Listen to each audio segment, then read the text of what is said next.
দিন দিন আমাদের সংসারের খরচ কিন্তু বেড়েই চলেছে, তবে আমরা চাইলে কিন্তু সংসারের খরচটা কমাতে পারি। কিভাবে সংসারের খরচ কমিয়ে টাকা বাঁচানো যায়, আজকে দারুণ দারুণ কিছু টিপস শেয়ার করব।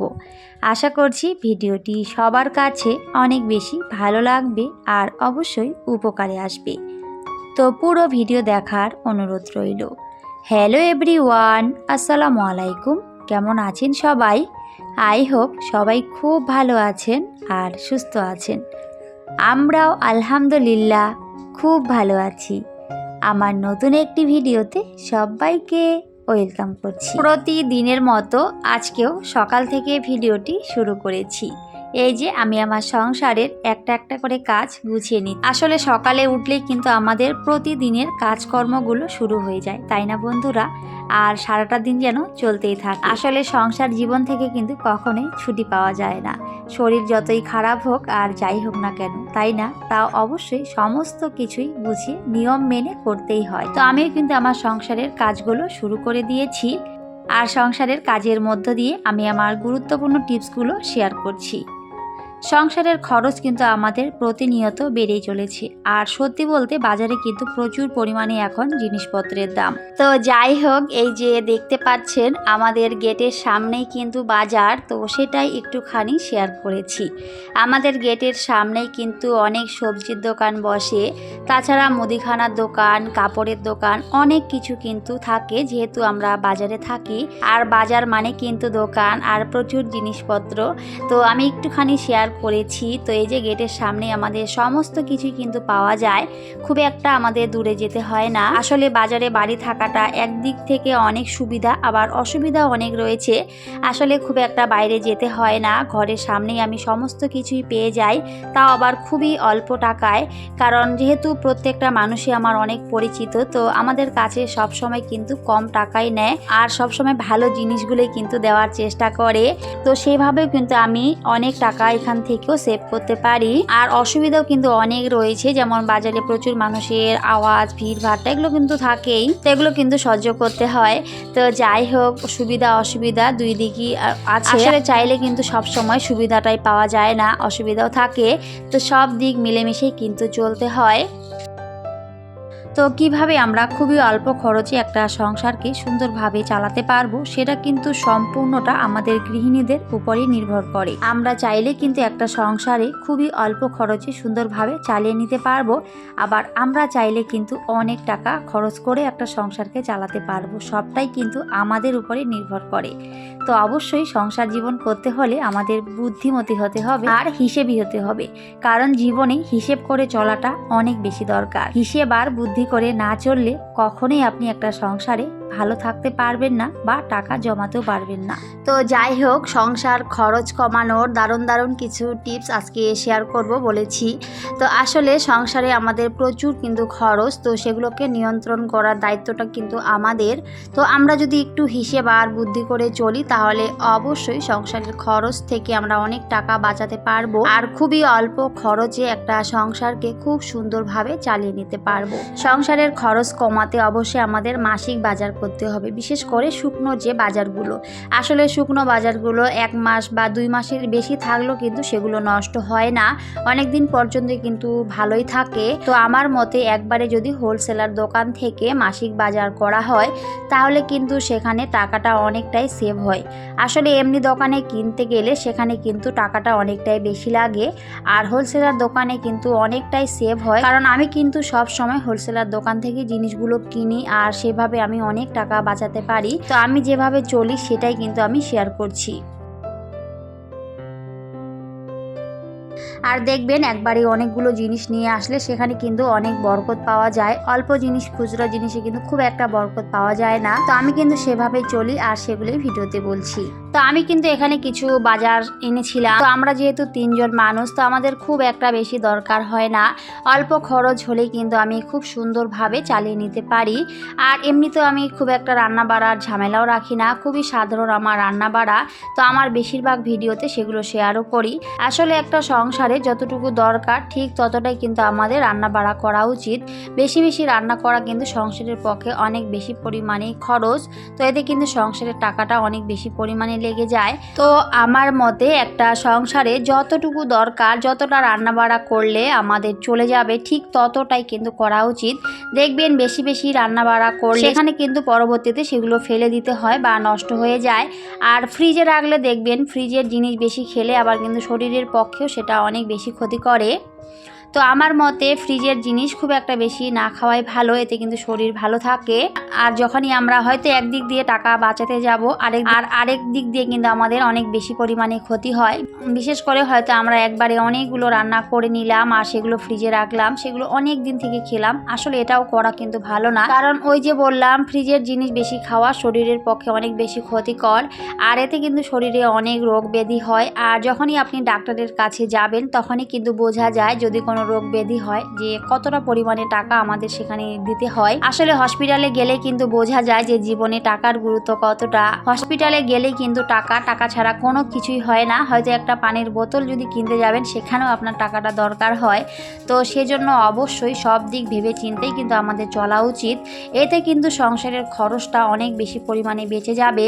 আর বুঝতে হবে কোন দিকে টাকা সেভ করলে আমাদের পক্ষে ভালো। আসলে আমরা যদি একদিকে সেভ করতে যাই তাহলে আরেক দিকে কিন্তু অনেক বেশি পরিমাণে ক্ষতি হয়ে যায়। তো এই যে বললাম যে একদিন হয়তো রান্না করে অনেক দিন খাবো, আর সেই খাওয়াটাও কিন্তু শরীরের পক্ষে ভালো না। এতে কিন্তু আরো পরবর্তীতে অনেক টাকা আমাদের চলে যায়। তো যতটুকু দরকার ঠিক ততটাই রান্না বাড়া করবেন আর সবসময় চেষ্টা করবেন কম খেতে। আসলে শরীরের পক্ষে কম খাওয়াটা কিন্তু অনেক ভালো। বেশি বেশি যত খাবেন ততই কিন্তু একটা শরীরে রোগ ব্যাধি বেশি পরিমাণে বাসা বাঁধে। তো সব সময় খাওয়ারটা কিন্তু আমাদের লিমিটের মধ্যে রাখতে হবে।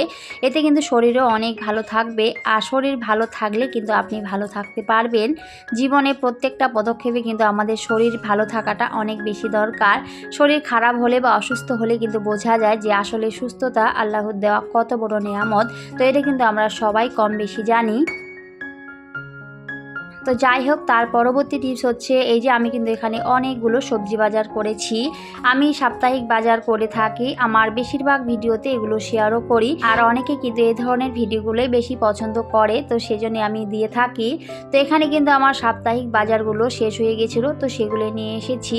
তো কিছুটা ছিলই, তার যেগুলো দরকার ছিল আসলে আমাদের বেশিরভাগ সময় পেঁয়াজ, আদা, রসুন, লঙ্কা এগুলোই বেশি পরিমাণে দরকার হয়। প্রত্যেকটা তরকারিতে কিন্তু পেঁয়াজ, আদা, রসুন এগুলো দিতেই হয়। আর তার সাথে আলুটা কিন্তু আমাকে প্রত্যেকটা তরকারিতে দিতেই হয়। আর আমার যদি সবচেয়ে বেশি পরিমাণে কিছু লাগে সেটা হলো পেঁয়াজ আর আলু, কারণ আলুটা আমাকে প্রত্যেকটা তরকারিতে দিতেই হয়। আর পেঁয়াজ ছাড়া তো তরকারি একেবারে অসম্পূর্ণ। যে কোনো তরকারি বানাতে গেলে কিন্তু পেঁয়াজটা সবচেয়ে বেশি পরিমাণেই দরকার হয়। তো আমার সংসারে যতটুকু দরকার ঠিক ততটা এখানে বাজার করা হয়েছে, আর সেগুলি কিন্তু আমি গুছিয়ে নিয়েছি। আমি সাপ্তাহিক বাজার করি তার কারণ একটাই, কারণ এখানে কিন্তু আমাদের এখানে সপ্তাহে 2 দিন হাট বসে। তো সেই দিনগুলোতে আমি চেষ্টা করি বাজারগুলো করার। হাটের দিনে জিনিসগুলো কিনলে সেখানে অনেক টাকা সেভ হয়, কারণ অনেক দামটা কম থাকে। অন্য দিনগুলোতে কিন্তু অনেক বেশি পরিমাণে দাম থাকে। তো সেই জন্য চেষ্টা করি হাটের দিনে বাজারগুলো করতে, আর একটু বেশি পরিমাণে কিন্তু সেদিন দিয়ে দেয়। যেহেতু আমার গেটের সামনেই বাজার, তো আমি কিন্তু ভিডিও শুরুতে দেখিয়েছি। তো সেই জন্য কিন্তু আমাদের কাছ থেকে টাকাটা খুবই অল্প পরিমাণে নেয়। আর সব সময় ভালো টাটকা যে জিনিসগুলো বা যে সবজিগুলো সেগুলোই কিন্তু দিয়ে থাকে। তো এই ক্ষেত্রেও কিন্তু আমার অনেক টাকা সেভ হয়, কারণ টাকার পরিমাণটা অনেকটাই কিন্তু কম নেয়। তো আমি কিন্তু এদিকে সবজিগুলো সুন্দর করে গুছিয়ে নিয়েছি। তো আমার মতে এভাবে সবারই মাসিক বাজার করা বা সাপ্তাহিক বাজার করা উচিত। যার সংসারে যেমন সদস্য সেই অনুযায়ী কিন্তু আমাদের চলতে হবে, সেই অনুযায়ী আমাদের বাজারগুলো করা উচিত। তো আমার সংসারে যতটুকু মানুষ ঠিক ততটাই কিন্তু আমি করেছি, এর বাইরে হয়তো কিছুই করিনি। কারণ অবশ্যই আমাদের একটা সংসারে যতটুকু প্রয়োজন বা যতটুকু কিনলে একটা সংসার ঠিকভাবে চলতে পারে ঠিক ততটাই কিন্তু আনা উচিত। এতে কিন্তু দেখবেন খুব সুন্দরভাবে একটা সংসারকে চালিয়ে নিতে পারবেন খুবই কম খরচে। সংসারে বুদ্ধি করে চলাটা অনেক বেশি দরকার। বুদ্ধি না থাকলে একটা সংসারে কখনোই কিন্তু আয় উন্নতি করা সম্ভব নয়। আর আমাদের গৃহিণীদের অবশ্যই হিসেবি হতে হবে। হিসেবি না হলে কখনোই কিন্তু আপনি টাকা বাঁচাতে পারবেন না, আর সংসারের আয় উন্নতিও বাড়াতে পারবেন না। তো যাই হোক, আমি কিন্তু সবজিগুলো সুন্দর করে গুছিয়ে নিয়েছিলাম। তো কিছুটা র্যাকের মধ্যে রেখে দিয়েছি, আর কিছুটা পরে কিন্তু আমি ফ্রিজে রেখে দেব। আর তার সাথে লঙ্কার বোটাগুলো কিন্তু আমি সুন্দর করে ছাড়িয়ে রেখে দিয়েছি। আসলে এভাবে লঙ্কার বোটা ছাড়িয়ে রাখলে অনেক দিন পর্যন্ত কিন্তু লঙ্কাগুলো ভালো থাকে, আর এমনি রাখলে কিন্তু লঙ্কাগুলো খুব তাড়াতাড়ি নষ্ট হয়, আর নষ্ট হওয়া মানেই কিন্তু সংসারের খরচ। তো অবশ্যই সেই দিকগুলো ভেবেচিন্তে চলতে হবে, তাহলে একটা সংসার থেকে আপনি অনেক টাকা সেভ করতে পারবেন। তো যাই হোক, সংসার খরচ কমানোর এই টিপসগুলো আমি মেনে চলি, আর সেগুলোই কিন্তু শেয়ার করি। আর তার সাথে কিন্তু বাজার করেছিল, একসাথে চিকেন নিয়ে এসেছিল, তো সেটা কিন্তু তারপরে আমি রান্না করে নিয়েছিলাম। আর আমি কিন্তু এক টাইম রান্না করি, আর 2 টাইম সেটাই আমাদের হয়ে যায়, কারণ 2 বার রান্না করতে গেলে সেখানে কিন্তু গ্যাস খরচটা অনেক বেশি পরিমাণে লেগে যায়, আর রান্না করতে গেলে কিন্তু প্রচুর তেল মশলা এগুলো কিন্তু খরচ হয়। তো সেই জন্য চেষ্টা করি এক টাইম রান্না করার। আর যেহেতু আমার অনেক ছোট বেবি, তো সেই জন্য আর 2 টাইম রান্না করা সম্ভব হয় না, তো এক টাইমে কিন্তু আমি রান্না করে নিই, আর সেটাই কিন্তু 2 টাইম হয়ে যায়। আর এই ক্ষেত্রে কিন্তু আমার অনেক টাকা আমি সেভ করতে পারি, কারণ বেশি রান্না বাড়া করলে দেখবেন সেখানে কিন্তু খরচটা অনেক বেশি পরিমাণে লেগে যায়। তো সেই জন্য যাতে অল্প খরচে সুন্দর করে আমার সংসারটিকে চালাতে পারি, সেদিক ভেবেই আমি সব সময় কাজ করি। আর আমার মতে প্রত্যেকটা গৃহিণীর এভাবেই একটা সংসারে চলা উচিত, তাহলে কিন্তু দেখবেন খুবই অল্প খরচে একটা সংসারকে আপনি সুন্দরভাবে চালিয়ে নিতে পারবেন। আর খুব একটা বাইরের খাবার না খাওয়াই ভালো। বাইরের খাবার খেতে গেলে সেখানে কিন্তু টাকাটা অনেক বেশি পরিমাণে লাগে, আর বাইরের খাবার শরীরের পক্ষে অনেক বেশি ক্ষতিকর। দেখবেন রেস্টুরেন্টের খাবারে তেল মশলা অনেক বেশি পরিমাণে দিয়ে থাকে, সেগুলো খেলে শরীরে অনেক রোগ ব্যাধি হতে পারে। তো সেদিক ভেবে চিন্তে সবসময় কিন্তু বাড়িতে রান্না করে খাওয়া উচিত। আর বাড়িতে রান্না করে খেলে সেখানে টাকাটাও খুবই অল্প লাগে, যেটা রেস্টুরেন্টে খেতে গেলে সেখানে কিন্তু প্রচুর পরিমাণে টাকার দরকার হয়। তো এই দিকগুলো ভেবেচিন্তে একটা সংসারে যদি আমরা চলি, তাহলে খুবই অল্প খরচে আমরা একটা সংসারকে খুব সুন্দরভাবে চালিয়ে নিতে পারবো।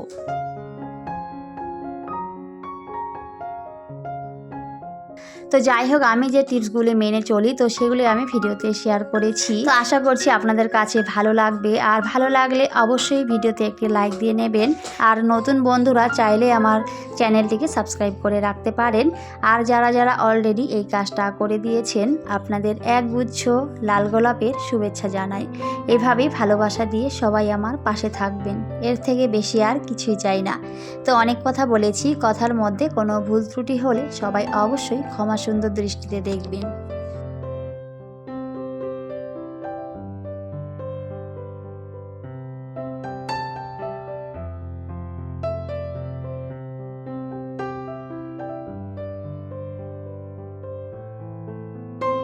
তো সবাই খুব ভালো থাকবেন, সুস্থ থাকবেন, আর অবশ্যই আমাদের জন্য দোয়া করবেন। আমি অলওয়েজ সবার জন্য দোয়া করি। তো সবাইকে টাটা, আল্লাহ হাফেজ। দেখা হবে পরের অন্য কোনো একটি ভিডিওতে।